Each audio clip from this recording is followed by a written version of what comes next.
Hi friends, ರುಚಿ ಪಾಕಶಾಲೆ ಚಾನಲ್ಗೆ ತಮ್ಮೆಲ್ಲರಿಗೂ ಮತ್ತೊಮ್ಮೆ ಸ್ವಾಗತ. ಫ್ರೆಂಡ್ಸ್, ನಾನಿವತ್ತು ತುಂಬ ಕ್ವಿಕ್ ಆಗಿ ಚಿಕನ್ ಬಿರಿಯಾನಿನ ಹೇಗೆ ಮಾಡೋದು ಅಂತ ತೋರಿಸ್ತೀನಿ. ಇವತ್ತು ಈ ಚಿಕನ್ ಬಿರಿಯಾನಿ ಬಂದ್ಬಿಟ್ಟು ನಾನು ಗ್ಯಾಸ್ ಸ್ಟವ್ನಲ್ಲಿ ಮಾಡ್ತಾ ಇಲ್ಲ, ರೋಬೋ ಕುಕ್ನಲ್ಲಿ ಹೇಗೆ ಮಾಡೋದು ಅಂತ ತೋರಿಸ್ತೀನಿ ಬನ್ನಿ. ಹಾಗೆ ನಿಮಗೆ ಇವತ್ತಿನ ಈ ಬಿರಿಯಾನಿ ರೆಸಿಪಿ ಇಷ್ಟ ಆಯಿತು ಅಂದರೆ ಪ್ಲೀಸ್ ಲೈಕ್ ಮಾಡಿ, ಶೇರ್ ಮಾಡಿ, ಹಾಗೆ ಹೇಗಿತ್ತು ಅನ್ನೋದನ್ನು ಕಾಮೆಂಟ್ ಮಾಡಿ ತಿಳಿಸಿ. ನಾನಿಲ್ಲಿ ಅರ್ಧ KGಯಷ್ಟು ಚಿಕನ್ ತೊಗೊಂಡಿದ್ದೀನಿ. ಬೋನ್ ಇರೋದೇ ತೊಗೊಳ್ಳಿ, ಬಿರಿಯಾನಿಗೆ ತುಂಬ ಚೆನ್ನಾಗಿರುತ್ತೆ. ಸ್ವಲ್ಪ ಆದಷ್ಟು ದೊಡ್ಡ ದೊಡ್ಡ ಸೈಜ್ ಪೀಸ್ನ ಕಟ್ ಮಾಡಿಸಿ, ನಾನು ಸ್ವಲ್ಪ ಮೀಡಿಯಮ್ನಲ್ಲಿ ಕಟ್ ಮಾಡಿಸಿದ್ದೀನಿ.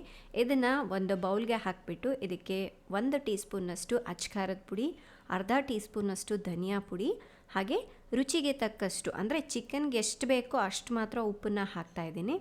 ಹಾಗೆ 2 ಟೀ ಸ್ಪೂನ್ನಷ್ಟು ಶುಂಠಿ ಬೆಳ್ಳುಳ್ಳಿ ಪೇಸ್ಟ್, 2 ಟೇಬಲ್ ಸ್ಪೂನಷ್ಟು ಬಿರಿಯಾನಿ ಮಸಾಲ. ನಾನಿದು ಮನೆಯಲ್ಲೇ ಮಾಡಿರುವಂಥದ್ದು. ನೀವು ಮನೆಯಲ್ಲೇ ಮಾಡಿರೋದು ಯೂಸ್ ಮಾಡ್ಬೋದು ಅಥವಾ ಮಾರ್ಕೆಟಿಂದ ತಂದು ಕೂಡ ಯೂಸ್ ಮಾಡ್ಕೋಬಹುದು.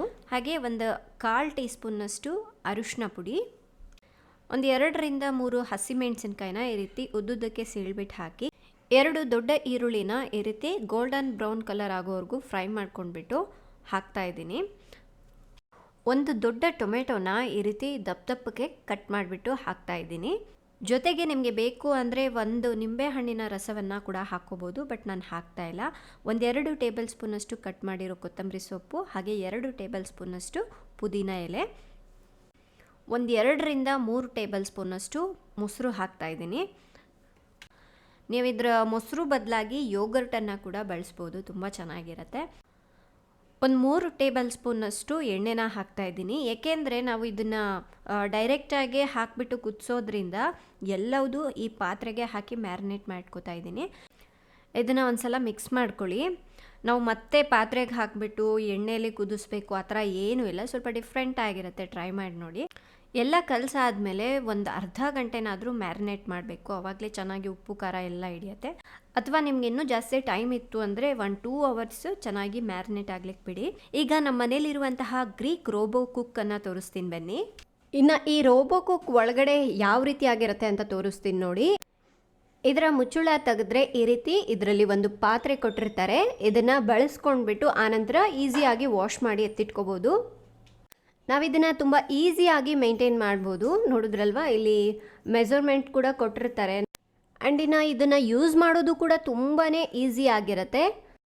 ಪ್ರೆಷರ್ ಕುಕ್ಕರ್ಗೆ ಇರುವ ಹಾಗೆ ಇದಕ್ಕೂ ಕೂಡ ಪ್ರೆಷರ್ನ ಲಾಕ್ ಮಾಡ್ಬೋದು ಮತ್ತು ರಿಲೀಸ್ ಮಾಡ್ಬೋದು. ಈ ಥರ ಒಂದು ಸ್ವಿಚ್ ಕೊಟ್ಟಿರ್ತಾರೆ. ಹಾಗೆ ಇದರಲ್ಲಿ ನಾನ್ ವೆಜ್ಗಂತಲೇ ಸ್ಪೆಷಲ್ ಫಂಕ್ಷನ್ಸ್ ಇರುತ್ತೆ, ಮೀಟ್, ಚಿಕನ್, ಫಿಶ್, ಎಗ್ ಈ ರೀತಿಯಾಗಿ. ಮತ್ತು ನಾವು ದಿನಾಲು ಮಾಡುವಂತಹ ಅಡುಗೆಗಳು ರೈಸು, ದಾಲು, ಸಾಂಬಾರ್, ಗ್ರೇವಿ, ಪೊಂಗಲ್, ಕಿಚಡಿ ಈ ರೀತಿಯಾಗಿ ಇದಕ್ಕಂತಲೇ ಸಪ್ರೇಟ್ ಫೀಚರ್ಸ್ ಇರುತ್ತೆ. ಹಾಗೆ ನಾವು ತಯಾರಿಸಿರುವಂತಹ ಆಹಾರವನ್ನು ಬಿಸಿಯಾಗಿ ಇಟ್ಕೋಬೋದು. ನೋಡಿ, ಇಲ್ಲಿ ಕೀಪ್ ವಾರ್ಮ್ ಅಂತ ಇದೆ ಅಲ್ವಾ, ಅದನ್ನು ಕ್ಲಿಕ್ ಮಾಡಿದ್ರೆ. ಇನ್ನು ನೀವು ಜಾಸ್ತಿ ಏನಾದರೂ ಕುದಿಸ್ಬೇಕಂದ್ರೆ ಟೈಮ್ ಡಿಲೇನ ಕೂಡ ಡಿಲೇ ಮಾಡ್ಬೋದು. ಇದು ಯಾವುದು ಬೇಡಪ್ಪ ಅಂದರೆ ನಮಗೆ ಇದರಲ್ಲಿ ಮ್ಯಾನ್ಯುವಲ್ ಫಂಕ್ಷನ್ ಕೂಡ ಇರುತ್ತೆ. ಜಸ್ಟ್ ನೀವು ಗ್ಯಾಸ್ ಯಾವ ರೀತಿ ಯೂಸ್ ಮಾಡ್ತೀರಲ್ವಾ, ಹೆಚ್ಚು ಕಡಿಮೆ ಅದೇ ರೀತಿ ಇಲ್ಲಿ ಪ್ಲಸ್ ಮೈನಸ್ ಇರುತ್ತೆ. ಮತ್ತೆ ನೀವು ಇಲ್ಲಿ ಏನಾದರೂ ಬೇಯಿಸ್ಕೋಬೇಕು ಅಂದರೆ ಇಲ್ಲಿ ಸಾಟ್ ಆಪ್ಷನ್ ಕೂಡ ಕೊಟ್ಟಿರ್ತಾರೆ. ಫ್ರೆಂಡ್ಸ್, ಈಗ ಒಂದು ಅರ್ಧ ಗಂಟೆ ಆಯಿತು, ಚಿಕನ್ ಚೆನ್ನಾಗಿ ಮ್ಯಾರಿನೇಟ್ ಆಗಿದೆ. ಇದನ್ನು ಡೈರೆಕ್ಟಾಗಿ ಈ ಪಾತ್ರೆಗೆ ಹಾಕಿಬಿಡೋಣ. ಇದನ್ನು ಈ ರೀತಿ ಎಲ್ಲ ಕಡೆನೂ ಸ್ಪ್ರೆಡ್ ಮಾಡ್ಕೋಬೇಕು. ಈ ಥರ ಸ್ಪ್ರೆಡ್ ಮಾಡ್ಕೊಂಡಾದಮೇಲೆ ನಾನು 1 ಗ್ಲಾಸ್ನಷ್ಟು ಬಾಸ್ಮತಿ ಅಕ್ಕಿನ ಒಂದು ಅರ್ಧ ಗಂಟೆ ಮುಂಚೆನೇ ಚೆನ್ನಾಗಿ ನೆನೆಸಿಟ್ಟಿದ್ದೆ ತೊಳೆದ್ಬಿಟ್ಟು. ಈಗ ನೀರೆಲ್ಲ ಸೋಸ್ಬಿಟ್ಟು ಬಾಸ್ಮತಿ ರೈಸ್ ಹಾಕ್ತಾಯಿದ್ದೀನಿ. ನೀವು ಇದೇ ಅಕ್ಕಿ ಹಾಕಬೇಕಂತ ಏನಿಲ್ಲ, ಬೇಕು ಅಂದರೆ ನೀವು ನಾರ್ಮಲ್ ಸೋನಾ ಮಸೂರಿ ಅಥವಾ ಬುಲೆಟ್ ರೈಸ್ ಯಾವುದಾದ್ರೂ ಯೂಸ್ ಮಾಡ್ಬೋದು. ಅಕ್ಕಿ ಹಾಕಿದ್ಮೇಲೆ ಇದಕ್ಕೆ ನೀರು ಹಾಕ್ತಾಯಿದ್ದೀನಿ. ನಾನು 1 ಗ್ಲಾಸ್ ಅಕ್ಕಿಗೆ 1 ಗ್ಲಾಸ್ನಷ್ಟು ನೀರು ಸಾಕಾಗತ್ತೆ. ಹಾಗೆ ನಾವು ಫಸ್ಟಿಗೆ ಬರೀ ಚಿಕನಿಗೆ ಅಷ್ಟೇ ಉಪ್ಪು ಹಾಕಿದ್ವಿ. ಈಗ ರೈಸಿಗೆ ಆಗೋಷ್ಟು ಉಪ್ಪನ್ನ ಹಾಕೋಣ.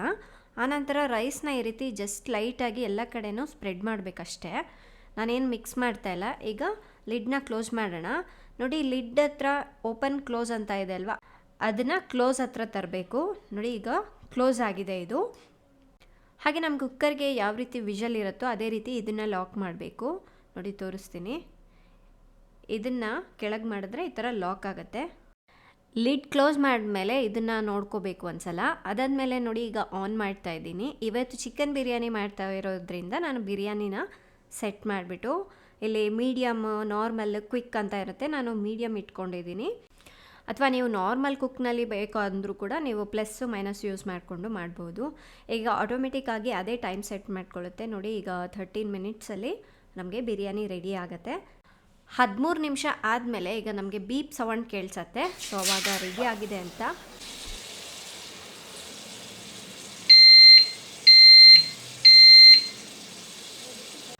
ನಾನೀಗ ಆಫ್ ಮಾಡಿಬಿಡ್ತೀನಿ. ನೀವು ಬೇಕು ಅಂದರೆ ಕೀಪ್ ವಾರ್ಮ್ ಕೂಡ ಇಟ್ಕೋಬೋದು, ಬೆಚ್ಚಗಿರತ್ತೆ. ಫಸ್ಟ್ ಇದ್ರ ಪ್ರೆಷರ್ ರಿಲೀಸ್ ಮಾಡಬೇಕು. ನಾವು ಆವಾಗಲೇ ಲಾಕ್ ಮಾಡಿದ್ವಲ್ವ, ಈಗ ಓಪನ್ ಮಾಡಿದ್ದೀನಿ. ನಿಧಾನಕ್ಕೆ ಲಿಡ್ನ ಓಪನ್ ಮಾಡಬೇಕು. ಓಪನ್ ಅಂತ ಕಾಣಿಸ್ತಾ ಇದೆಯಲ್ವ, ಅಲ್ಲಿಗೆ ತಿರುಗಿಸ್ಬಿಟ್ಟು ತೆಗೆದ್ರೆ ಬಿಸಿ ಬಿಸಿ ಚಿಕನ್ ಬಿರಿಯಾನಿ ರೆಡಿಯಾಗಿರುತ್ತೆ. ನಮಗೆ ಈ ರೋಬೋ ಕುಕ್ ಜೊತೆಗೇ ಈ ಪಾತ್ರೆನ ತೆಗಿಲಿಕ್ಕೆ ಅಂತ ಹೇಳಿಬಿಟ್ಟು 2 ಸಿಲಿಕಾನ್ ಹ್ಯಾಂಡಲ್ಸ್ ಕೊಟ್ಟಿರ್ತಾರೆ. ಇದರಿಂದ ತೆಗೆದ್ಬಿಟ್ಟು ಸೈಡಿಗೆ ಎತ್ತಿಟ್ಕೋಬೋದು. ಕೈ ಸುಡೋದು ಆ ಥರ ಏನೂ ಆಗೋದಿಲ್ಲ. ಮನೆಗೆ ಯಾರಾದರೂ ಗೆಸ್ಟ್ ಬಂದರು ಅಥವಾ ನಿಮಗೆ ಮಕ್ಕಳಿಗೆ ಏನಾದರೂ ದಿಢೀರಂತ ಬಿರಿಯಾನಿ ಮಾಡಿಕೊಡ್ಬೇಕು ಅಂದರೆ ಈ ರೆಸಿಪಿ ತುಂಬ ಕ್ವಿಕ್ಕಾಗಿ ಮಾಡ್ಬೋದು. ಹಾಗೆ ಬ್ಯಾಚುಲರ್ಸ್ ಆಗಿರ್ಬೋದು, ಅಡುಗೆ ಬರದೇ ಇರೋರು ಕೂಡ ಈ ರೆಸಿಪಿ ಮಾಡಿದ್ರೆ ಪರ್ಫೆಕ್ಟಾಗಿ ಬರುತ್ತೆ. ಈಗ ತೋರಿಸ್ತೀನಿ ಬನ್ನಿ ಯಾವ ರೀತಿ ಕುಕ್ ಆಗಿದೆ ಅಂತ. ರೈಸ್ ಅಂತೂ ಪರ್ಫೆಕ್ಟಾಗಿ ಉದ್ರುದ್ರಾಗಿದೆ. ಇನ್ನು ಚಿಕನ್ ಪೀಸಸ್ ಕೂಡ ಅಷ್ಟೇ ಚೆನ್ನಾಗಿ ಮೆತ್ತಗೆ ಬೆಂದಿದೆ. ಫ್ರೆಂಡ್ಸ್, ನಿಮಗೂ ಕೂಡ ಈ ರೋಬೋ ಕುಕ್ ಬೇಕು ಅಂದರೆ ನಾನು ಕೆಳಗಡೆ ಡಿಸ್ಕ್ರಿಪ್ಷನಲ್ಲಿ ಪ್ರಾಡಕ್ಟ್ ಲಿಂಕ್ ಕೊಟ್ಟಿರ್ತೀನಿ, ಬೇಕು ಅಂದರೆ ಬೈ ಮಾಡ್ಕೊಳ್ಳಿ.